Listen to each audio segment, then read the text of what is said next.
614 centimeters in feet? First of all, we need to know the value of 1 centimeter in feet. It's always 1 centimeter equals 0.03280839895 feet. Now we have to multiply 0.03280839895 by 614.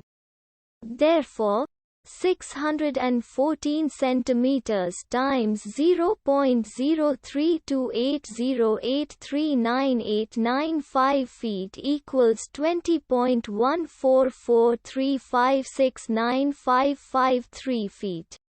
So, in other words, 614 centimeters equals 20.14435695553 feet.